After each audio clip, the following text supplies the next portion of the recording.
ছোট বাচ্চাদের রোজা রাখা শরিয়তের হুকুম নয়, কিন্তু যদিও একটা কেউ রাখে, অনেক ছেলেরা দেখা যায় 8 বছর বয়স হয়ে যাওয়ার পরে, 7 বছর হয়ে যাওয়ার পরে 27-এর রোজাটা একটু রাখে। সারাদিন পর সন্ধ্যের বেলার মুখটাকে দেখার মতো লাগে, একদম এইটুখানি হয়ে গেছে। পানি খাবি? কথা বুঝে আসছে? ওকে খাওয়াতে গেলেও খাবে না, শখ। এটা একটা রক্তের তাসির ভাই, ভালো রক্তর গুণ এইটা একটা। অনেক ছেলেরা রাখে, দেখবেন ছোট ছোট ছেলেরাও রাখে। তা বলো বেশি রাখাবেন না, রাখতে চাইলেও একটু আদর করে আর করে খাইয়ে দেবেন। হ্যাঁ, একটা দুটো রাখলো, 7 বছর 8 বছর বয়স থেকে 9 বছর বয়সে আরো 2 4টে 5টা রাখলো, তাহলে অভ্যাস হয়ে যাবে, ওটা ঠিক আছে। কিন্তু 7-8 বছর বয়সে যদি সব রাখতে যায়, ক্ষতি হয়ে যাবে। ছোট ছোট বাচ্চা তো, ক্ষতি হয়ে যাবে। তবে আজকাল যা সময় এসে গেছে, সবার কিছু হয়নি এখন আর। সব পাকা রু, এ রু তো কাঁচা রু নয়, আজকের তো তৈরি নয়, সেই পৃথিবীর শুরু থেকে সব তৈরি হয়েছে, এসেছে এখন তৈরিতে একসাথে সব রু পেকে গেছে। দেখছেন না, ছোট্ট ছোট্ট ছেলে মোবাইল বইতে পারছেন, ওর থেকে ভারী, এই নিয়ে ঘুরছে। হ্যাঁ, তো ভাইরা আমার, এই রোজা রাখবেন। রোজাদারদের জন্য তাহলে দুটো খুশি, একটা হলো ইফতার করা, আর একটা হলো ইফতার করা মানে ইফতারকে যখন সামনে নিয়ে বসে, দেখুন ঘাটছে, খাইনি, পেটের খিদে, হ্যাঁ, শুধু আজানের অপেক্ষায় আছে। আজান দিলে বিসমিল্লাহ বলে আল্লাহর নাম নিয়ে, আল্লাহুম্মা সামতু লাকা ওয়া তাআক্কাল রিজকিকা ওয়া আফতারতু বিরহমাতিকা ইয়া আরহামার রাহিমিন, আল্লাহ নাম নিয়ে শুরু করে দেয়। শুরু করলে ইফতার। তবে মনে রাখবেন, হালাল পয়সায় ইফতার করতে হবে। আবার আজকাল তো সব রোজার কি ইফতার কি ইফতার পার্টি বেরিয়েছে, পার্টি। ওখানে যাওয়া চলবে না, হারাম, ওটা একদম। ওটা ইসলামকে মিটাবার প্ল্যান, শয়তানদের কাজ ওটা।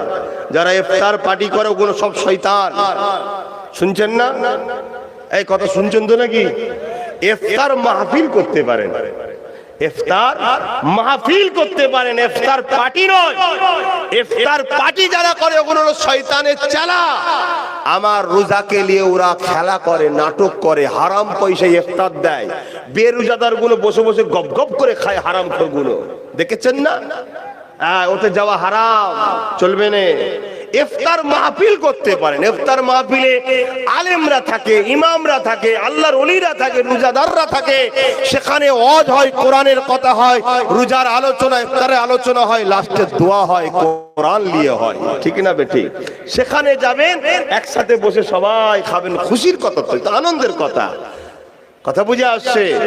আজকাল অনেক রকম চক্রান্ত চলছে, হালাল পয়সা। আমি তো রোজার মাসে কোনো জায়গায় যেতে চাই না, যদিও বা কিছু কিছু জায়গায় এই ফুরফুরা শরীফ আহলে সুন্নাত ওয়াল জামাত বলে একটা আমি দল করি, জানেন তো? এটা আমার সংগঠন, এটা রাজনীতির দল না, এটা ধর্মীয় সংগঠন, ফুরফুরা শরীফ আহলে সুন্নাত ওয়াল জামাত।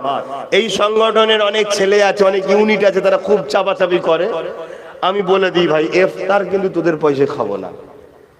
এবার তারা অনেকে কষ্ট পায়, হুজুর আমার মেন, আমি জানি তোর ভালো টাকা, আমি তোকে হারামের টাকা বলছি, কিন্তু সাবধান, সতর্ক। সারা দিন কষ্ট করে আল্লাহর খুশিতে রোজা রাখবো, আর পরের পয়সা ইফতার করবো, ও না হবে। তাদের চিনি গুলে শুধু শরবত খাবো, তাও ভালো, নিজের পয়সায় খাবো। তোমরাও এটা করো আমার ভাইরা।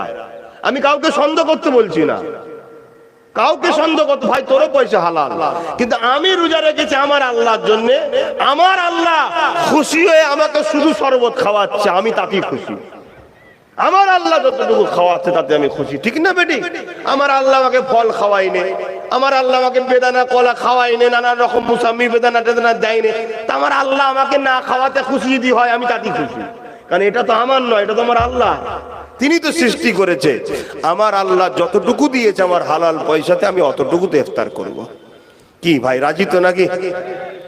এটা মনে রাখবেন, কেন অনেক রকম চক্রান্ত ছয়। তবে এই বছর আমি দাওয়াত দেবো, কথা বুঝে আসছে? কিছু কিছু জায়গায় সবাই যারা সংগঠনের ছেলেরা আছে, আলোচনা হবে বলে রমজান মাসে দাওয়াত দেবো।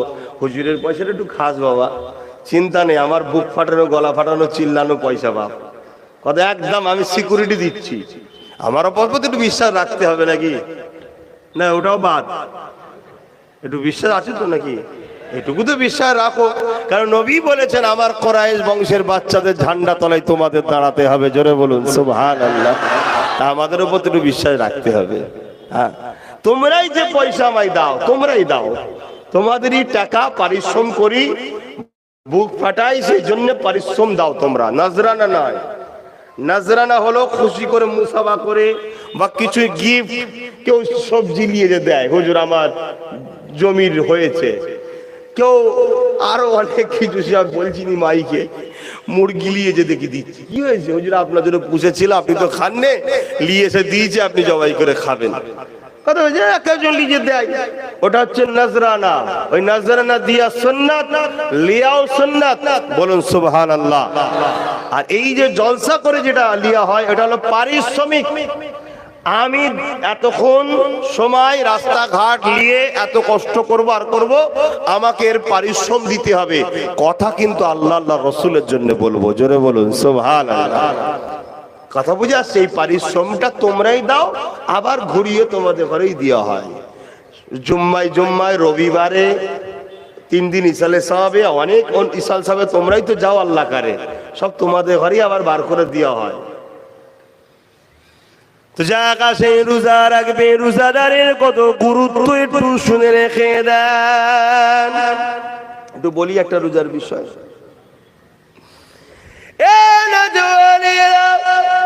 আমারা বোনেরা, রোজার মাসে রোজা রাখবেন। রোজা আল্লাহ পাকের খাস ইবাদত।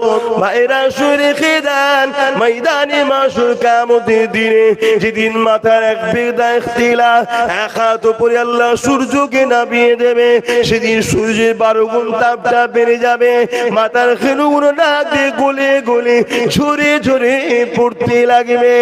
এ যুবকেরা, বোনেরা, আমারা বাপেরা শুনে রেখে দাও, এই কঠিন দিনেতে, যেদিন জমিনের উপরে মানুষ দাঁড়াতে পারবে না, যার উপরে যা চলবে, জোর করে বুকের উপরে পা দিয়ে দাঁড়িয়ে যাবে, এই রকম একটা কঠিন দিনে আল্লাহ পাকের আরশে আজিমের উপরে একদল লোকেরা জান্নাতি খানা খেতে থাকবে।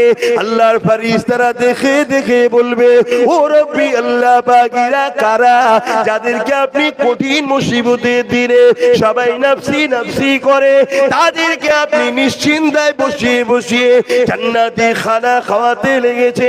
আমার আল্লাহ পাক বলতে লাগবে, এ আমার ফেরেশতারে, দুনিয়ার জমিনে যারা ঈমান এনেছিল আমার উপরে, আমার হাবিবের উপরে, সব থেকে বেশি আমাকে, আমার হাবিবকে ভালোবাসতো, আর দুনিয়ার জমিনে আমার খুশির জন্য রোজা রেখেছিল, বাজারে গিয়েছিল, অনেকে খেয়েছিল, ইরা খাইনে, ঘরে খাবার ছিল, অনেকে খেয়েছিল, ইরা খাইনে।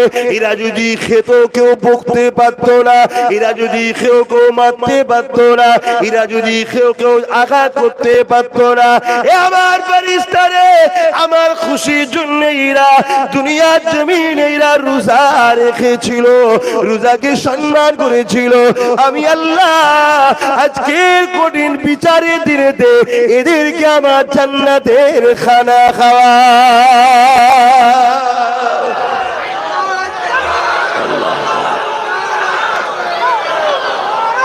আল্লাহু আকবার। তাহলে আশা রাখবো আমার ভাইরা, এই রোজার মাসটুকু আল্লাহর খুশির জন্য রোজা রাখবেন। দ্বিতীয় নম্বর, হালাল দিয়ে ইনকাম দিয়ে ইফতার করবেন। 3 নম্বর কথা, রোজার মাসে দেখবেন ফিতনা বেশি হয়। এখানে যত চাপ মারে হেড অফিস তত গরম হয়। যতটা পারেন রোজার মাসে ঘরের মধ্যে কাটাবেন, কোরআনকে পড়বেন।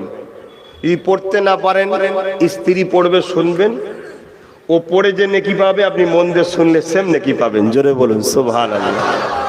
লাস্টে একটু কোরআনকে আদর করে চুমু দেবেন, চোখে লাগাবেন, মাথার উপর রাখবেন, বুকে একটু চেপে ধরবেন। আমি আপনাদেরকে একটা জিনিস শিখিয়ে দিয়ে যাচ্ছি, ইমানদারদের জন্য শর্ত, ইমান না থাকলে পাবেন না মজা। যাদের ইমান আছে, ইমানটা কি জিনিস, কি গো? সবকিছুর থেকে আল্লাহ আল্লাহ রসুলকে ভালোবাসা ও আদব করার নাম ইমান। জোরে বলুন সুবহানাল্লাহ। এমনকি জানের থেকে কোন একটা জায়গায় আপনার জান চলে যেতে পারে, কিন্তু আল্লাহর জন্য আপনি জান দিয়া পছন্দ করবেন, আল্লাহর বিরুদ্ধে যাবেন না। এই রকম হলো ইমান। শুনছেন? তাই এই ঈমান যাদের আছে, যদি কোনো রকম কষ্ট হয়, দুনিয়া থাকলে কষ্ট হয় তো নাকি, হয়তো কারোর সঙ্গে মতের মল হয়নি বা স্বামী স্ত্রীর অমিল, মন কিছু একটা কথা কাটাকাটি হয়ে গেছে, মনে কষ্ট পেয়েছেন, বা কোনো ব্যবসায় লসের একটা টেনশনের মাথায় কষ্ট, বুকে ব্যথা হয়েছে, ওই কিছু সময় কোরআনটাকে বুকে করে জড়িয়ে ধরে চেপে ধরে রাখবেন, দেখবেন আস্তে আস্তে চোখ দিয়ে পানি বেরোবে, পুরো বুকটা হালকা হয়ে যাবে। জোরে বলুন সুবহানাল্লাহ, আরো জোরে বলুন। একটা অমুসলিম মানুষ, তাকে সবাই চেনে কম বেশি, আর আমাদের ইয়ং ছেলেরা তো আরো ভালো চেনে। তবে আশা করছি এই লোকটাকে চিনে আমাদের ছেলেদের কোনো লাভ নেই, তথাপিও চেনে। ফিল্মের লোক, অমিতাভ বচ্চন না কি নাম, একটা পেপারে বেরিয়েছিল, সে মানসিক চিন্তার মধ্যে পড়েছিল। তার একটা মুসলিম বন্ধু তাকে পরামর্শ দিয়েছিল, কোরআন পড়ো।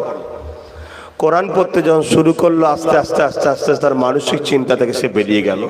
সে ঈমান আনে, তারপরেও যদি ফায়দা পায়, আপনি ঈমানদার ফায়দা পাবেন না মানে? কোরআন যখন তেলাওয়াত করা হয় বা শোনা হয়, উভয়ের জন্যই বিশ্বের বিজ্ঞানীরা বলছে মানুষের যে নার্ভের সিস্টেম আছে, ওই নার্ভগুলোকে কোরআন তেলাওয়াত করলে আর শুনলে সজাগ হয়। জোরে বলুন সুবহানাল্লাহ। এই নার্ভের রুগী আছে না, কিছু বলে নার্ভের রুগী, ওদের উচিত বেশি বেশি করে কোরআন পড়ার, কোরআন শোনা। সবারই তো পড়া উচিত রে বাবা, আমি বুঝাতে চাইছি, কথা বুঝে আসছে? তাহলে এটা অমুসলিম সে ফায়দা পাচ্ছে, কিন্তু আমরা কত দূরে চলে গেছি। তো ভাইয়েরা আমার, তাহলে সেই রোজাদার যে ঘরে আল্লাহ আরশে আজিমে জান্নাতি খানা খাওয়াবে, শর্ত কি? ঈমান অবস্থায় রোজা রাখার, হালাল ইফতার করা। আর রোজার মাসে দেখবেন ফিতনা বেশি হয়। আর এই একটা মাস আমাদের সঙ্গে আর আরব দুনিয়ার সঙ্গে পার্থক্য কি শুনুন। আরব দুনিয়া 1 মাস দান করে আর 11 মাস ইনকাম করে, আর আমাদের এলাকায় 11 মাস তো দান করেই না, করে না, চুরি করে, আর রোজার মাস এলে ডাকাতি করে। 100 টাকার ফলকে 200 টাকায় বিক্রি করে। কি আবার রোজার মাস এলেই মনে হয় করোনা চলে আসবে, আল্লাহ ভালো জানে। ফলের দাম এমনিতে তখন আগুন হয়ে যাবে, খাবি কি, হাত দিবার উপায় নেই তখন, আর দেখে চলে যা। রোজা ইফতারের সময় চোখ নিবি, ফলটা খুব ভালো ছিল, যা যা, সব প্ল্যান বাবা, আন বললি তো আমি খারাপ হয়ে যাব, দরকার নেই বাবা, যা পারো করো। কথা বুঝে আসছে? যা পারো করো না বাবা, আমাকে বলে কিচ্ছু লাভ নেই। কি কে কি হয়েছে? সবে বেড়াতে তা আমি কি করে বলবো? সবে বেড়াতে পার্টি হচ্ছে কি না হচ্ছে তোমরা জানো, আমি কি করে জানবো? আমি জানি? আর না আমার কথা মানে মুসলমান, মানে না।